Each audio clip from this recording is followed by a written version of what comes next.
गोष्टी लक्षात आल्या की जमिनीची सुपीकता आता खराब होत चाललेली आहे, जमिनीचं आरोग्य आता खराब होत चाललेलं आहे आणि जमिनीचं आरोग्य आणि सुपीकता खराब होत असताना याचे परिणाम कळत न कळत मानवी शरीरावरती होत आहे की मानवाचं आरोग्य पण आता खराब होत चाललेलं आहे. तर आता आपण बघत आलेलं आहे की कृषी विभाग असेल किंवा वेगवेगळ्या संस्था असतील किंवा जो पण काय म्हणतो की सेंद्रिय शेती करा किंवा जैविक शेती आता आपण केली पाहिजे. तर सेंद्रिय शेती करा म्हणणारे लोक भरपूर आहेत, पण प्रॅक्टिकली सेंद्रिय शेती करायची कशी किंवा शेती करत असताना आपल्याला जी भीती वाटते की मी सेंद्रिय शेती करतो आणि माझं उत्पन्न घटलं तर, ही जी आपल्या मनामध्ये भीती आहे ह्या भीतीपोटी आपण आज सेंद्रिय शेतीकडे वळत नाही. कारण त्याला काही कारणं आहेत. कारण काय आहे की हे बघा, दुसरा एखादा पुढाऱ्याचा किंवा राजकीय सभेचा एखादा कार्यक्रम असला तर तिथं लोकसंख्या जास्त असते आणि जिथं आपण सेंद्रिय शेती शाळा किंवा शेती हा आपला व्यवसाय आहे आणि आपण तो शिकण्यासाठी काहीतरी केलं पाहिजे किंवा सेंद्रिय शेती शाळेत मार्गदर्शनासाठी गेलं पाहिजे, ही भावना अजूनही शेतकऱ्यांमध्ये आपल्याला कमी बघायला मिळते. म्हणजे सांगायचं आहे की शेती ही आता पूर्वीसारखी आपण करू शकत नाही. आता शेतीमध्ये बदल करणं गरजेचं आहे. जसं की आपल्या राहणीमानामध्ये बदल झाले, आपल्या गाड्यांमध्ये बदल झाले, तसं आपल्या शेतीमध्ये पण आता बदल करणं गरजेचं आहे. आता याच्यामध्ये विषय पहिला आहे की रासायनिक शेतीचे जे दुष्परिणाम आहेत ते आपल्याला सगळ्यांना माहिती आहे की किती रासायनिक खतामुळे जमिनी किती खराब होत चालल्या, पाणी किती खराब झालं. म्हणजे इवन पृथ्वीवरती जर पाण्याचा विचार केला तर 70% 95% पाणी 70% पृथ्वीवरती पाणी आहे आणि त्यापैकी पिण्यालायक पाणी आज फक्त 1% राहिलेलं आहे. म्हणजे 1% पाणी जर पिण्यालायक राहिलेलं आहे, ज्या शेतामध्ये आपण पाणी देत असताना दंडातलं पाणी आपण पिलेलं आहे, आज आपण त्या जमिनीतल्या विहिरीतलं पाणी पिऊ शकत नाही. म्हणजे आज आपण जमिनी कुठं नेऊन ठेवलं, पाणी कुठं नेऊन ठेवलं. तर याला आता रिपेअर करण्याची वेळ आता आलेली आहे आणि हे जर आपल्या ह्या पिढीने आपण जे आहोत यांनी जर आपण हे केलं नाही तर येणाऱ्या पुढच्या पिढीसाठी आपण जमीन आणि पाणी चांगलं ठेवू शकत नाही. नोकऱ्या राहिलेल्या नाही, कुठले व्यवसाय चालतील याची शाश्वती राहिलेली नाही. येणारा काळ हा फक्त शेतीचा आहे आणि त्यातल्या त्यात ऑर्गॅनिक शेतीचा आहे. मग ऑर्गॅनिक क्रांती जर आता होणार आहे तर ऑर्गॅनिक क्रांतीचे आपण पहिले भागीदार आहोत. म्हणजे आपण खरे क्रांतिकारक आहोत आणि इथं आलेले शेतकरी त्यात तुमचा हा एक मोलाचा वाटा या ठिकाणी आपल्याला मिळणार आहे की तुमच्या सहकार्यामुळे आपण ऑर्गॅनिकमध्ये या ठिकाणी चांगल्या पद्धतीनं काम हे करू शकतो. तर ऑर्गॅनिक शेती करत असताना आता हे जे प्रोग्राम आहे हा ग्रीन प्लॅनेट कंपनीचा एक या ठिकाणी एक सेंटर, एक केंद्र आम्ही त्या ठिकाणी दिलेलं आहे आणि त्याचा ओपनिंगचा हा कार्यक्रम आहे. तर ह्या प्रोडक्टबद्दल जर तुम्हाला माहिती दिली तर तुम्हाला त्याचा नक्कीच बेनिफिट होईल. म्हणजे सेंद्रिय आणि जैविक आणि रासायनिक, आता जे शेतकरी इथं आहे मला त्यांना एक प्रश्न विचारायचा आहे की शेती करत असताना आपण NPK खतं वापरतो, तर ती NPK खतं गरजेची आहेत का? बसलेल्यापैकी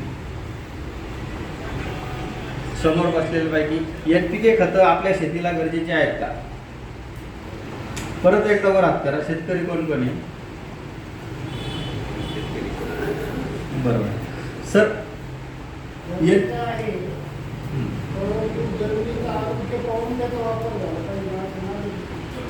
बरोबर सर.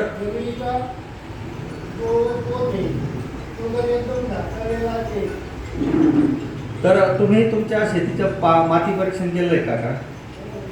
100%. आता हा राहुरी गाव आणि राहुरी तालुका आणि इथं राहुरी कृषी विद्यापीठ, इथं आपल्याला सगळं विद्यापीठ जवळ असल्यामुळं इथं सगळ्या शेतकरी हे तुम्ही सगळे हुशार आहात, जाणते आहात.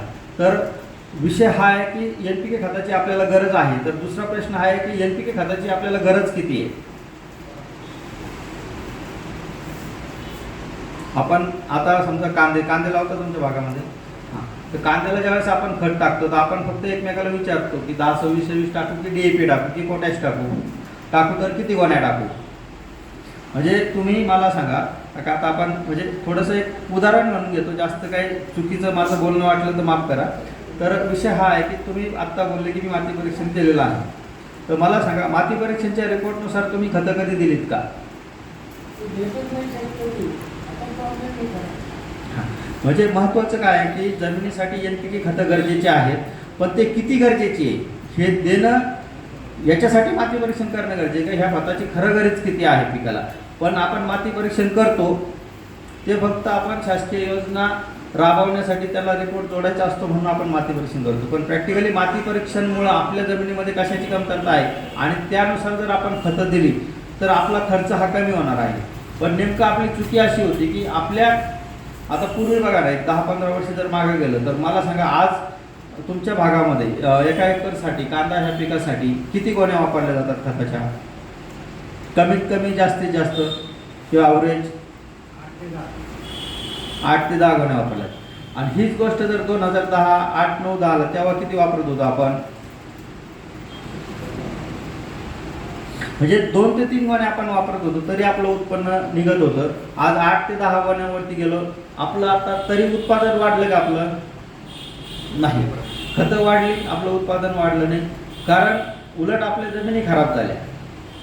याला काय कारण झालं असेल? हे का घडलं की खतं देऊन, बरं रासायनिक खतं गरजेचे, ते दिल्याशिवाय पर्याय नाही, फक्त ते किती द्यायचे, तर ह्यासाठी माती परीक्षण करणं गरजेचं आहे. आणि माती परीक्षण करूनही नुसतं त्याच्यावर न डिपेंड राहता त्याच्यावरती आपल्याला त्या पद्धतीनं खत देणं गरजेचं आहे. आणि सगळ्यात महत्त्वाची गरज अशी आहे की जर तुमच्या जमिनीमध्ये नायट्रोजन, फॉस्फरस, पोटॅश याची जर समजा एक 100 किलो रिकमेंडेड डोसाला असेल, आपण एक उदाहरण म्हणून घेतोय की 100 किलो नंतर 100 किलो फॉस्फरस, 100 किलो पोटॅश आपल्याला द्यायचं आहे. म्हणजे जिथं आपल्या जमिनीमध्ये खताची गरज ही किलोग्रॅममध्ये आहे तिथं आपण खतं टनामध्ये द्यायला लागलोय. जेवण करताना आपण जर 2 पोळ्या एक्सेस खाल्ल्या तर आपली काय परिस्थिती होते, तसं आपल्या जमिनीमध्ये सगळ्या गोष्टी आपण उत्पादन वाढण्यासाठी एक्सेस करत आहोत. त्याच्यामुळं तिथं जेवढं ते खत चांगलं आहे त्याच्यापेक्षा त्याचं एक्सेस केल्यामुळे त्याचे अजून दुष्परिणाम आपल्याला जास्त दिसत आहे. दुसरी गोष्ट ही आहे की त्याचे दुष्परिणाम का झाले. आता मी हे मुद्दा का क्लिअर करतोय माहिती का, की तुम्हाला आम्ही ऑर्गॅनिक DAP देणार आहे, ऑर्गॅनिक पोटॅश देणार आहे, आणि तुमचं केमिकल DAP आणि केमिकल पोटॅश ह्याच्यातला फरक मी तुम्हाला सांगणार आहे. म्हणजे जी तुमच्या मनामध्ये जी भीती आहे भविष्यातली, किंवा रासायनिकच्या ऐवजी आम्ही जर ऑर्गॅनिक पोटॅश वापरलं तर आमचं उत्पादन घटेल का, तर हे जर तुम्हाला फरक समजला ना तर तुमची ती भीती निघून जाणार आहे. तर एक उदाहरण आपण एक खताचं घेतलं, ते DAPची बॅग आहे 184600 आपण तिला बोलतो. तर 184600 ह्या गोणीचं जर आपण विश्लेषण केलं, आपल्यासोबत KVK नारायणगाव इथून doctor soil scientist doctor Yakesh Yadav sir आलेले आहेत. त्यांचं आपण टाळ्या वाजवून स्वागत करूया की मातीचे खरे सायंटिस्ट, म्हणजे खरं आपल्याला मातीचं मार्गदर्शन त्यांचं भेटणार आहे.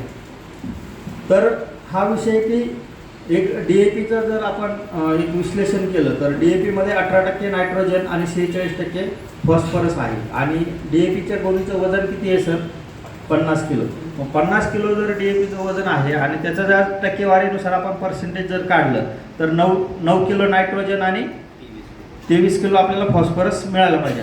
नवीन 9 + 23 दोन्हीचं जर बेरीज केली तर त्याचं जे वजन आहे ते 32 किलो येतं आहे. गोणीचं वजन 50 किलो आहे. मग गोणीच्या वजनामधून ते 32 किलो जर आपण काढलं तर खाली किती राहिलं? 18 किलो. मग हे 18 किलो काय आहे याचा आपण कधी विचार केला का? किंवा युरियाची बॅग आहे 46% नायट्रोजन, 23 किलो युरिया काढला तर 27 किलो काय आहे याचा कधी आपण विचार केला? तर मित्रांनो, ते पेट्रोकेमिकल ऑक्साईड्स आहेत आणि ते आपल्या जमिनीमध्ये सिमेंटचं काम करत आहे. 2 गोण्या आणि 10 गोण्या. मग जेवढं सिमेंट आपण टाकतोय तर सिमेंट काय करतंय? सिमेंट स्लॅब टाकल्यासारखं जमिनीकडे झाले ना आपल्या. म्हणजे ज्या जमिनीमध्ये आपण 21 दिवसाला पाणी देत होतो तिथं आता पाणी आपण किती दिवसाला देतोय? 3ऱ्या, 4थ्या, 5व्या दिवशी पाणी मागतंय पीक. कारण पडलेलं पाणी स्लॅबवर पाणी पडल्यासारखं पाणी आज ते निघून जात आहे. त्याचबरोबर आपली अजून एक चूक झाली की आपण तणनाशकांचा अतिवापर चालू केला. तणनाशकांमुळे काय झालं की जमिनीत असलेले जे बॅक्टेरिया आहेत, जे जीवाणू आहेत, त्यांचा ऱ्हास झाला. आता सायन्स काय सांगतं की जमिनीमध्ये 1 ग्रॅम मातीमध्ये पृथ्वीवरती लोकसंख्या नसेल, सजीवसृष्टी नसेल, एवढी सजीवसृष्टी 1 ग्रॅम मातीमध्ये. एवढे बॅक्टेरियांची संख्या एका ग्रॅम मातीमध्ये. आणि आपण तणनाशकांचा वापर करून करून काय केलं की आपण ती संख्या आज जर माती परीक्षण केलं जीवाणूंच्या टेस्ट का याच्यामध्ये जीवाणू किती आहे तर 80,000 ते 1,00,000 जीवाणूंचा काउंट जर एका ग्रॅम मातीमध्ये आपल्याला मिळत असेल तर त्या ठिकाणी आपली 99.99% जमिनी आज ही खराब झालेली आहे.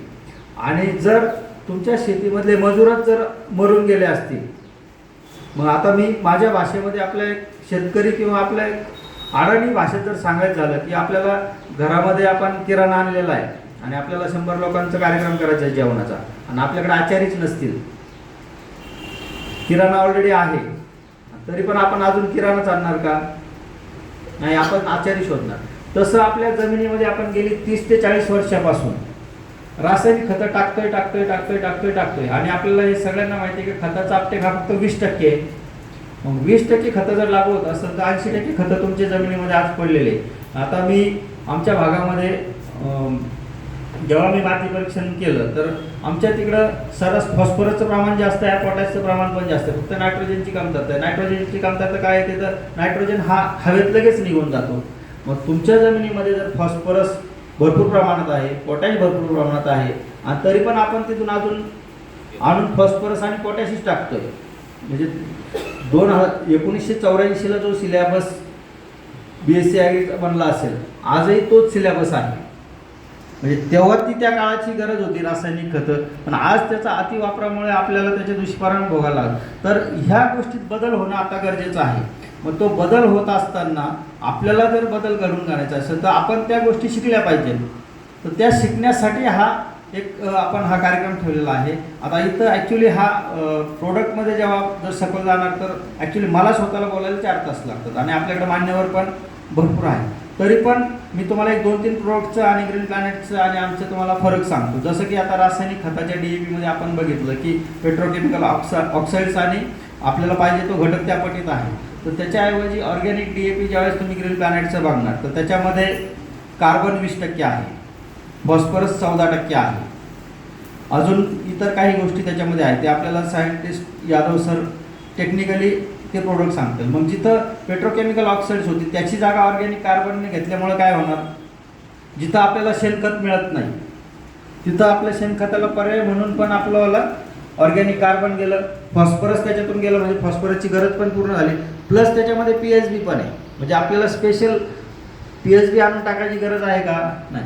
फॉस्फरस अपटेक करणाऱ्या बॅक्टेरिया जर त्याच्यातच असतील तर त्या खताचा अपटेक हा 100% रासायनिकपेक्षा हा जास्त होणार आहे. आणि पिकाची जर फॉस्फरसची आणि त्याच पद्धतीनं पोटॅश कोणीत पण गेलं तर विश्लेषण तेच जाणार असेल. तसं पोटॅशची पण 50 किलोची बॅग आहे आणि त्याच्यामध्ये पण पोटॅश अपटेक करणारे बॅक्टेरिया आहेत, ऑर्गॅनिक कार्बन आहे. तर ही खतं तर देतो, त्याच्यावर अपटेक करणारे बॅक्टेरिया जर असतील तर अपटेक हा आपला रासायनिक खतापेक्षा जास्त होणार आहे. आणि रासायनिक खतापेक्षा जर तुमचा फॉस्फरस आणि पोटॅश जर पिकाला जास्त मिळालं, हे पिकाच्या मुख्य अन्न घटक आहे. याच्या पलीकडे बाकीचे जे लागतं ते सूक्ष्म लागतं, ते ग्रॅममध्ये लागतं. आणि जे मायक्रोन्यूट्रंट ग्रॅममध्ये लागतात ते आपण किलोग्रॅममध्ये देतोय. आज 25 किलोची किट आली, 35 किलोची आली, 40 किलोची आली, 50 किलोची आली. हालाकी त्याची ग्रॅममध्ये पिकांना गरज आहे. मग हे जे काय आपण एक्सेस देतोय पिकांना, जे किलोमध्ये पाहिजे ते टनामध्ये देतोय, जे ग्रॅममध्ये पाहिजे ते किलोग्रॅममध्ये देतोय. ह्यामुळे आपला खर्च वाढला, जमिनी खराब झाल्या, खर्च वाढला आणि उत्पादन पण आपलं घटलं. तर ह्या ज्या 3 समस्या आहे याच्यावरती आपल्याकडे एक प्रीमियम नावाचे एक प्रोडक्ट आहे. प्रीमियम पॉवर प्लांट प्रीमियम हे एकच प्रोडक्ट आहे. याच्यामध्ये 50 प्रकारच्या बॅक्टेरिया एकत्र आहे. आता हे मी का सांगतोय विशेष करून, कारण आमच्या भागातल्या लोकांना जीवाणूची बॉटल बघायला मिळत नाही किंवा राहुरी लिहावं लागतं, बाबळेश्वर लिहावं लागतं. तर तिथं तुम्हाला बाबळेश्वर राहुरी विद्यापीठ जवळ आहे, इथं तुम्हाला विद्यापीठामध्ये जाऊन तुम्ही ॲडोप्टोबॅक्टर पण आणणार, PSB पण आणणार, KMB पण आणणार. पण तुम्हाला एक जीवाणू आणायला जर 200 रुपये लिटर जरी आपल्याला विद्यापीठामध्ये खर्च येत असेल तर आज 50 प्रकारचे बॅक्टेरिया तुम्ही आणू शकत नाही. 50 प्रकारच्या बॅक्टेरियाला आपल्याला 10,000 रुपये लागतील. तर त्याऐवजी आपण जर प्रीमियम जर बघितलं त्याच्यामध्ये 50 प्रकारच्या बॅक्टेरिया एकत्र आहेत. हे जमिनीत पडल्यानंतर जमीन एवढी भुसभुशीत होती की आपलं हाताने सहज आपलं जमीन भुसभुशीत होती. याचे प्रॅक्टिकली आम्ही काम केलेलं आहे. ऊसावरती नेवाशामध्ये एक बागवान म्हणून शेतकरी आहे, त्यांना ऊसाला दिलं होतं आपण. त्याचं प्रमाण सर, बरं झालं तुम्ही आता विचारलं. आता ह्या प्रमाणावरती सांगायचं झालं तर कंपनीनं 3 महिन्याच्या पिकाला 1 लिटर सांगितलेलं आहे, 12 महिन्याच्या पिकाला 2 लिटर सांगितलेलं आहे. पण माझा वैयक्तिक अनुभव सांगतो मी तुम्हाला. आता आपण बोललो की मातीमध्ये 1 ग्रॅम मातीमध्ये कार्बोखर्बोन जीवाणू असतात. आता कंपनी सांगते की याच्या 1 ml मध्ये 30 करोड आहेत आणि जमिनीत पडल्यानंतर दर एका तासाला डबल होतात. पण मला सांगा, आपल्याला 100 लोकांचा जेवणाचा प्रोग्राम करायचा आहे, तर तिथं किती आचारी लागतील आणि 1000 लोकांना जेव घालायचं तर आपल्याला किती आचारी लागतील. त्या पद्धतीनं तुम्हाला जर तुमचं उत्पादन वाढवायचं आहे, तुम्हाला आता कांदा ह्या पिकात जाऊया आपण. कांदा तुम्हाला जर 100 क्विंटल काढायचा आहे, 200 क्विंटल काढायचा का 300 क्विंटल काढायचा आहे, त्या पद्धतीनं आपण माती परीक्षण केलं, त्या पद्धतीनं आपण फॉस्फरस पोटॅश पण आणून टाकलं. आपल्याला कळालं की इथं फॉस्फरसची एवढी गरज आहे, पोटॅशची एवढी गरज आहे, मायक्रोन्यूट्रिएंटची तेवढी गरज आहे, तेवढी गरज पण आपण कॅल्क्युलेशन करून फुलफिल केली. पण ती झाडाने किती उचलली, झाडाला ती मिळाली का? मग त्यासाठी आपण काही टेस्ट केले का? एक पानदेट परीक्षण नावाची पण एक टेस्ट असते का, ती केली तर आपल्याला कळतं की आपण टाकलेली खतं ही झाडाने किती उचलली, किती लागू झाली. मग जर आपण झाडाला आपण उदाहरण घेतलं की NPK 100 किलो लागत होतं आणि 100 किलोपैकी जर पानदेट परीक्षणचं किंवा आपण आत्ताच बोललो की आपली खतं 20% लागू होतात. मग आपली गरज का वाढली माहिती का, की आपल्या पिकाचं गरज आहे 100 किलोची, आपण आणून टाकतोय 100 किलो, त्याला लागू होतंय 20 किलो. 20 किलो लागू होते, परत तिथं 8-15 दिवसांनी आपण शेतामध्ये चक्कर मारला की आपलं पीक आपल्याला बोलतंय, ते पिवळं पडतं, ते म्हणतं मला खायला काहीतरी द्या, खालून काही भेटत नाही. परत आपला एखादा भाऊबंद म्हणा, मित्र म्हणा, ते आपल्याला सांगतो याला खत कमी पडलंय. आपण बाजारात जातो, अजून खत टाकतो, अजून तिथं पण काय होतं, ते पण 20 किलो लागू होतं. म्हणजे पिकाची खरी गरज आपण खतं देऊनही पूर्ण होत नसेल तर तिथं आपण किती गोण्या टाकल्या तरी आपल्याला ॲव्हरेज भेटत नाही आहे. आणि हा एक ह्या सूत्राप्रमाणे सांगेल की याच्यामुळे आपलं उत्पादन घटलं आणि खर्च वाढलेला आहे आणि त्याच्यामध्ये असलेले ऑक्साईड्समुळे आपल्या जमिनी खराब झाल्या. मग हे एक छोटासा बदल जर आपण याच्यामध्ये केला की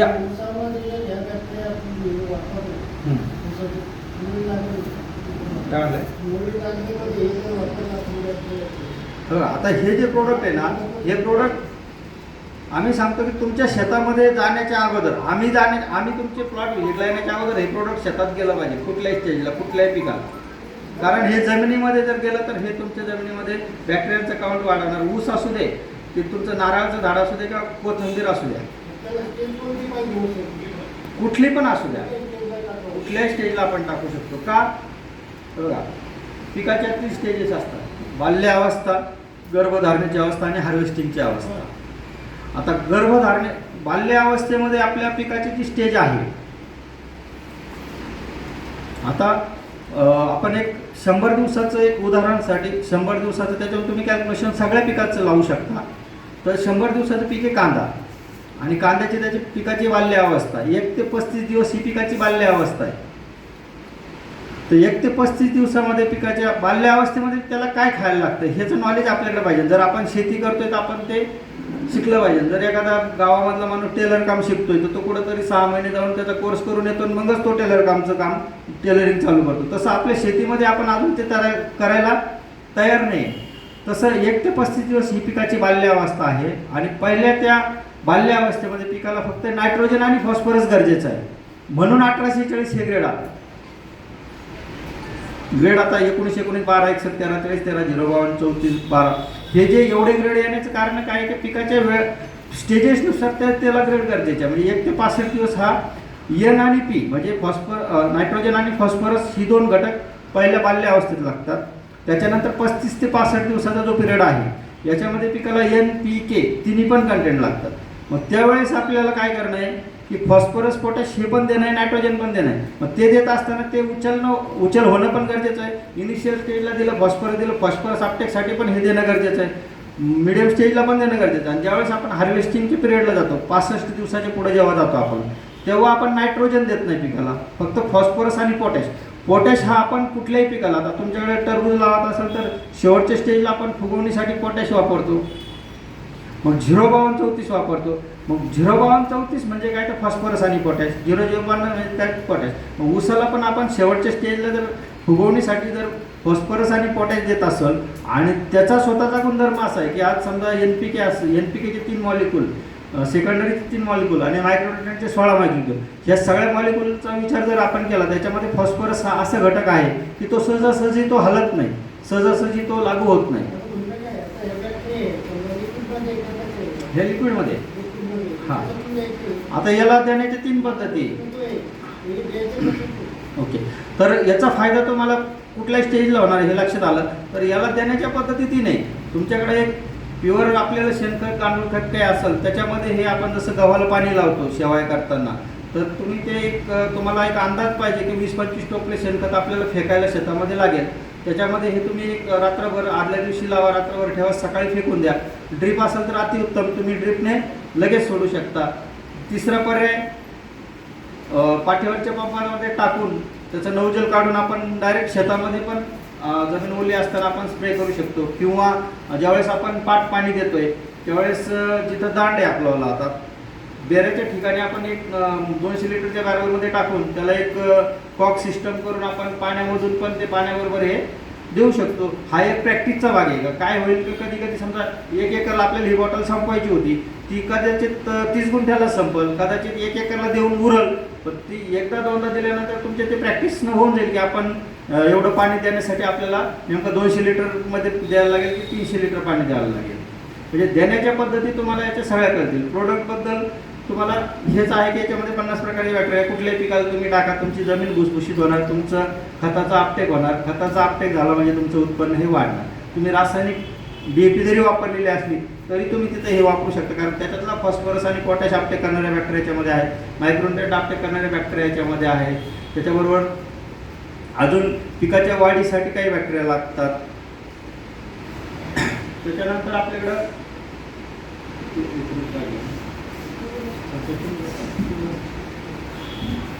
आता जो मेजर प्रॉब्लेम जो आहे आपल्याकडे बुरशीच्या कांद्यामध्ये, जमिनीतली घातक बुरशी, ज्या पद्धतीने आपल्या जमिनीमध्ये चांगल्या बॅक्टेरिया पाहिजे त्या पद्धतीने आपल्या जमिनीमध्ये चांगल्या बॅक्टेरियाच्या ऐवजी घातक बुरशी जास्त आहे. त्या घातक बुरशीचा जन्म कधी होतो? आता जेवढं मी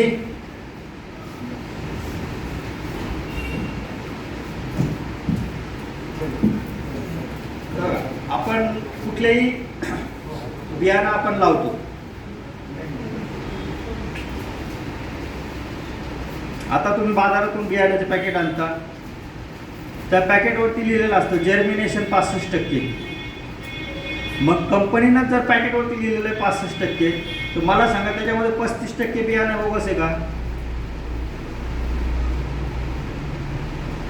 तर आपण एक पॅकेट आणलं आणि बियाण्याचं 1 किलोचं पॅकेट आहे आणि त्याच्यामध्ये कंपनीनं ढळढळीत लिहिलेलं आहे का जर्मिनेशन 65%. मग याचा अर्थ त्याच्यामध्ये 35% बियाणं बोगस आहे का? हा मला पडलेला प्रश्न. त्याचं उत्तर आहे का तुमच्याकडं?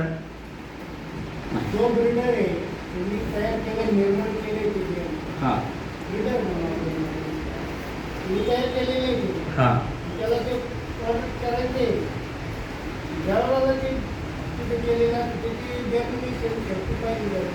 बरोबर आहे. म्हणजे नक्कीच कंपनीला काय बंद पडायचं नाही, त्याच्यामुळे त्यांनी 100% बियाणं आपल्याला चांगलं दिलेलं आहे. मग तरी पण पाकिटावरती 65% जर्मिनेशन का लिहिलं त्यांनी? तो संशोधनाचा भाग आहे. हां, तर त्याचं कारण मी तुम्हाला सांगतो की आपल्या जमिनीमध्ये जेवढ्या चांगल्या बॅक्टेरिया होत्या तेवढ्या घातक बुरशी पण आहे. आणि त्या घातक बुरशी ज्यावेळेस आपल्या जमिनीतून बीजांकुरण होतं, बीजांकुरण झाल्यानंतर जी मुळी पहिल्यांदा फुटते जमिनीमध्ये, जी 1 नंबरची मुळी देते, त्याच्यावरती ती बुरशी अटॅक करते. तुमच्या जमिनीमध्ये जर बुरशी जास्त असेल तर ती बुरशी तिथं अटॅक करते, तिथं तुमचं 30 ते 35% बियाणं हे खाल्ल्या जातात आणि तिथंच तुमचं 30% नुकसान कुठं झालं? तिथंच झालं. आणि त्या स्टेजला आता बघा, जमिनीमध्ये आपण उन्हाळ्यामध्ये जमीन मशागत करतो. मशागत पण शेती करत असताना तेवढीच महत्त्वाची की आपण जमिनीला रेस्ट पिरियड किती देतो. मग रेस्ट पिरियडमध्ये 2 महिने, 1 महिना, 15 दिवस जी काय आपण आता एप्रिल मे महिन्यामध्ये जी काय आपण जमिनीची मशागत करून आपली जमीन तयार केली असेल आणि त्याच्यामध्ये जी काही उन्हानं बुरशी कमी झाली असेल, त्याच्या पलीकडे जाऊन ह्या टायमिंगला बुरशी सुप्त अवस्थेत राहते. आणि जेव्हा पाऊस पडतो, पाऊस पडल्यानंतर पहिल्या पाण्याबरोबर तुमच्या जमिनीतली बुरशी ॲक्टिवेट होते. आपण सर्वांनी पोलिओचे डोस घेतले. कधी घेतले? पोलिओ झाल्यावर घेतले का व्हायच्या आधी घेतले? तसं आपण कांद्याचं बी टाकतोय. आता कांदे लावतोय तर आपली कांद्याची लागवड झाल्यानंतर 30-40% मर होते यावर्षी दरवर्षी. आपण बुरशीवरती खर्च करतोय, पण बुरशी आल्यानंतर किंवा दिसल्यानंतर. तसं बुरशीचा जन्म हा जेव्हा आपण जमिनीमध्ये बी लावतो, पहिल्या पाण्याबरोबर, ते पावसाचं असू दे किंवा तुमचं पाटपाणी असू दे, जेव्हा एखाद्या पिकाला आपण पहिल्या पाण्याबरोबर आपण पाणी देतो तेव्हा तुमच्या जमिनीमध्ये बुरशी ॲक्टिवेट झालेली असते आणि ती एकदा नुकसान करून जाते, मग आपण करतो.